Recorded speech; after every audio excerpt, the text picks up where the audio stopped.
साथ अध्यक्ष जी, मैं निवेदन कर रहा हूं, हमारे लिए सौभाग्य की बात है कि मदन जी राठौड़ हमारे वैश्य हैं। ताली बजा के स्वागत करें। बंधुओं, हमारे बीच में पूर्व प्रदेश अध्यक्ष आदरणीय अशोक जी परनामी, जो कई बार संबंध रहा है, 10 बार उनको दौसा के प्रोग्राम में मैं उनको लाया और उनके सानिध्य में 20,000 वैश्य बंधुओं का एक महाअधिवेशन 2007 में करवाया। बंधुओं, मैं हमारे दौसा के ही लाडले आदरणीय भूपेंद्र जी सैनी ये पधारे, मैं आपका तहे दिल से आभार व्यक्त करता हूं। मैं हमारी जो इस प्रोग्राम के मुझे मोटिवेशन करने वाले मुख्य संयोजक मेरे परम मित्र रमेश जी खंडेलवाल मंडावर वाले, जिन्होंने ये कहा कि भारतीय जनता पार्टी को 80-90% वोट, हम कोई दिखावा नहीं करते हैं, हम कोई मांग नहीं करते हैं, लेकिन समय पर दिखाना जरूरी है। वोट दे रहे हैं तो अपनी मांग रखना भी जरूरी है। तो इसलिए दीपावली सम्मेलन के साथ आप एक प्रोग्राम आदरणीय करुणलाल जी और हमारे भारतीय जनता पार्टी के प्रत्याशी जगमोहन जी मीणा को वोट दे रहे हैं, तो उनको बुला करके हम ये प्रोग्राम रखें। सरकार है, विकास करना चाहती है। मोदी जी भी राजस्थान पर पूरी कृपा रख रहे हैं और राजस्थान का मुख्यमंत्री भी जो भजनलाल जी है, वो सामान्य परिवार से उठ करके आया, गरीब और एक सामान्य परिवार से जो व्यक्ति चला है, वो व्यक्ति जानता है कि कण कण में किस प्रकार की आवश्यकता है, हमारा आम नागरिक किस प्रकार की कमियां महसूस कर रहा है, वो उस व्यक्ति को पता है। तभी तो उन्होंने सोलर पैनल्स लगाने की घोषणा करी। 40% सब्सिडी सोलर पैनल्स पर देंगे तो प्रत्येक घर में सोलर पैनल्स लगेंगे, बिजली का बिल नहीं आएगा और बिजली पैदा होगी। तो कहा है कि 2027 में हम बिजली निर्यात करने की स्थिति में आएंगे। अभी राजस्थान के मुख्यमंत्री बाहर भी गए। राजस्थान के मुख्यमंत्री ने पहले जर्मनी और वहां जाकर के और MOU करके हिंदुस्तान में उद्योग स्थापित करने के लिए लोगों को आमंत्रित किया।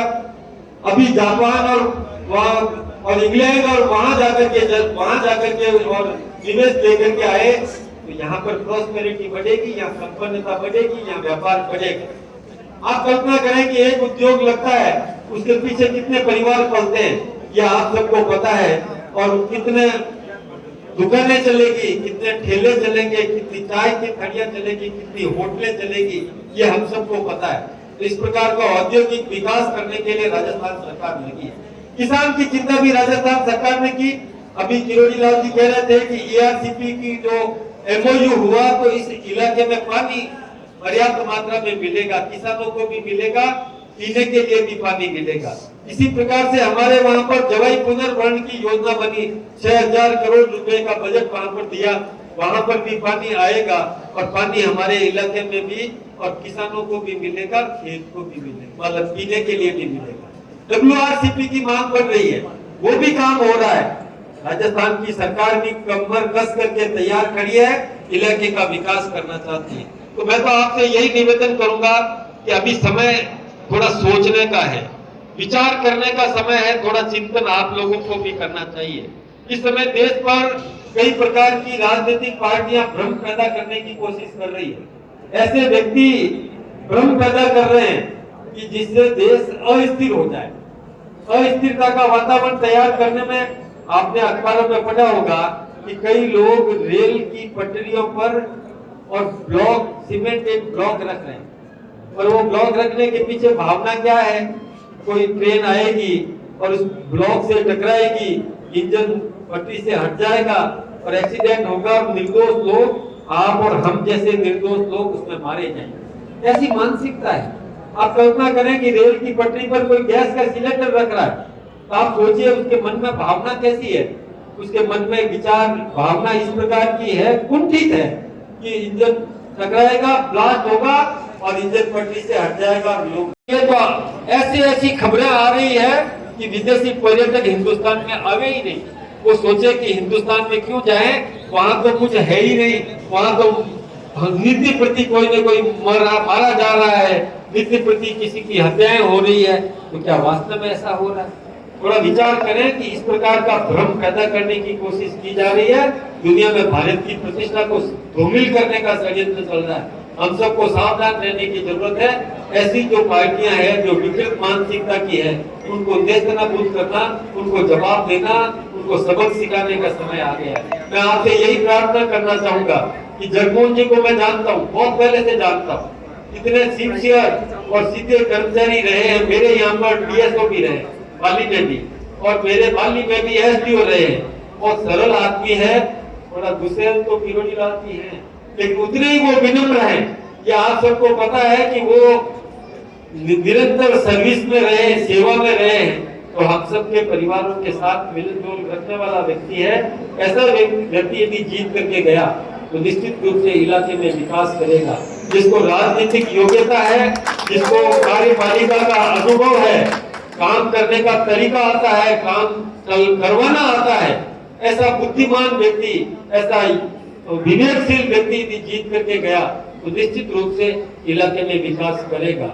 मैं तो आपको भारतीय जनता पार्टी की तरफ से जो मैं आया हूँ, तो मैं ये आपको विश्वास दिलाता हूँ कि डबल इंजन की सरकार विकास करेगी। राजस्थान में भी पर्याप्त मात्रा में ऊपर से भी और सहयोग मिलेगा, और राजस्थान की सरकार भी ईमानदारी से जन सेवा के लिए समर्पित है, विकास का काम करेगी। आप विकास के नाम पर, आपसी समन्वय के नाम पर पार्टी को मजबूत करने के लिए और ऐसी जो विकृत मानसिकता की जो है उनको सबक सिखाने के लिए आप हमारे साथ में जुड़े। हम सब आपका अभिनंदन करते हैं। आज इतनी बड़ी संख्या में आप यहाँ पर आए, और अभी मैं सोचता हूँ कि काफी देर से आप यहाँ पर बैठे हैं, तो मैं आपका फिर से बहुत बहुत अभिनंदन, बहुत बहुत धन्यवाद देता हूँ। आप सबको बहुत बहुत शुभकामनाएं, बहुत बहुत धन्यवाद। से बचे और सुनोगे? मंच पर विराजमान हमारी पार्टी के सम्मानित नेतागण, सामने विराजमान समस्त जन प्रतिनिधिगण और लक्ष्मी पुत्र भाइयों और बहनों, जैसे डॉक्टर साहब ने भी कहा कि सभी लक्ष्मी पुत्र हैं, तो मैं भी लक्ष्मी पुत्रों को बहुत बहुत सम्मान देता हूँ। वैसे तो वैसे मैं हूँ, क्योंकि 1978 से मैं इनकम टैक्स में ही हूँ और मेरा अपना कारोबार भी है, टेक्सटाइल यूनिट, और उसके बाद में माइनिंग का काम भी मेरा है, और मिनरल्स को मैं प्रोसेस भी करता हूँ। वैसे यहाँ पर सब लोग आप विराजमान हैं, तो आप जानते होंगे कई बार आपने चुनाव लड़े और लड़ाए। कई राजनीतिक पार्टियां आई, कई प्रकार के आश्वासन उन्होंने दिए, और आपने भी देखा कि कौन अपने वादे में पूरा होता है, करता है, और कौन नहीं करता। मैं आपको एक दो तीन बातें निवेदन करना चाहूंगा। एक तो आपने ये परिवर्तन देखा होगा कि पहले देश के प्रधानमंत्री दुनिया के किसी भी कोने में जाते थे और आते थे तो पता नहीं चलता था, लेकिन जब से नरेंद्र भाई मोदी देश के प्रधानमंत्री बने, दुनिया में भारत का सम्मान बढ़ा है। और आप सब जानते हैं कि दुनिया के जिस किसी भी देश में मोदी जी जाते हैं, वहाँ मोदी मोदी के नारे लगते हैं, तो हम सबको भी गर्व का अनुभव होता है। आप जानते हैं कि जितने भी कांग्रेस के नेता हैं, चाहे सोनिया जी हो, राहुल गांधी जी हो, प्रियंका जी हो, वाड्रा जी हो, ये सब के सब जमानत पर है। ये आप सबको पता है कि कोर्ट से जमानत प्राप्त करके ये लोग राजनीति कर रहे हैं। मैंने अपराध है, अपराध किया उन्होंने, और सबसे बड़ा तो आर्थिक अपराध किया। आप में से कई लोग जानते हैं, हमारे मोहन जी और हमारे परनामी साहब भी इस बात को जानते हैं, रमेश जी भी जानते हैं कि एक अखबार के निमित्त कोई जमीन ली थी और उस जमीन में प्लॉट काट करके बेच दिया, उसमें सोनिया जी जमानत, नेशनल हेराल्ड मुंबई में। ऐसे कई अपराध उन्होंने किए। चाहे पी चिदम्बरम हो, वो भी गिरफ्तार रहे, जेल में रहे, जेल में से जमानत पर आए। ऐसे कई नेता हैं और उन्होंने अपराध भी इतने किए। आपको पता है कि जब उस समय 2G स्पेक्ट्रम का घोटाला आया, 2,76,000 करोड़ का चारा घोटाला आया, पनडुब्बी घोटाला आया, जीप कांड में इंदिरा जी भी गिरफ्तार हुई, ये सब आपने को पता है। ये सब जब इस प्रकार के घोटाले आते थे तो महाराष्ट्र में उस समय मुख्यमंत्री था सुशील कुमार शिंदे, उसने खुलेआम कहा था कि चिंता मत करो घोटालों की, ये जनता तो भूल जाती है, ये याद ही नहीं रखती, आप चिंता मत करो। अब कल्पना करो कि कांग्रेस का एक महाराष्ट्र का मुख्यमंत्री वो यह कहते हैं कि चिंता मत करो, जनता तो भूल जाती है, घोटाले होते रहते हैं, चिंता मत करो। तो किससे उम्मीद करो? लेकिन जब से परिवर्तन आया हिंदुस्तान में, भारतीय जनता पार्टी की सरकार आई, एक भी घोटाला नहीं, किसी भी प्रकार का घोटाला नहीं। हम सब गर्व कर सकते हैं इस बात पर कि कहीं पर भी कोई घोटाला का अखबार में या टीवी पर किसी भी प्रकार का समाचार पढ़ने को या देखने को नहीं मिला। ये परिवर्तन आया है, हर मामले में परिवर्तन आया है। हमारे देश के प्रधानमंत्री Narendra bhai Modi ji come in India, make in India की तर्ज पर भारत में विकास कर रहे हैं और विकास करवा रहे हैं। पहले शस्त्र खरीदते थे बाहर से, अब शस्त्र बनते हैं हिंदुस्तान में, और हिंदुस्तान में बने हुए शस्त्र 275 देशों को हम निर्यात कर रहे हैं। हमारा ब्रह्मोस जिसकी मांग हो रही है, डिमांड है, लाइन में खड़े हैं एडवांस पेमेंट देकर के और इंतजार कर रहे हैं कि कब हमको सप्लाई दोगे। ये परिवर्तन आया है, इस परिवर्तन को याद करना चाहिए। ये गाढ़े पसीने का पैसा आपका है, जिसको इन्होंने पहले कांग्रेस ने लूटा और मोदी जी ने बचाया और विकास के नाम पर और हमारे हिंदुस्तान में लगाया। तभी तो आज डबल ट्रैक के रेलवे इंजन बन रहे हैं, डबल ट्रैक के रेलवे पटरियां लग रही है, इलेक्ट्रिफिकेशन हो रहा है रेलवे का यहाँ पर, और हवाई अड्डों का निर्माण हो रहा है आपके जयपुर में, जो हवाई पट्टी का विस्तार हो रहा है। हवाई अड्डा जो है अभी 6 गुना और बढ़ रहा है, पहले जितना बना हुआ है उससे 6 गुना और बढ़ रहा है। उदयपुर का हवाई अड्डा बना रहे हैं, ये सब काम कर रहे हैं और सड़कों का विकास हो रहा है।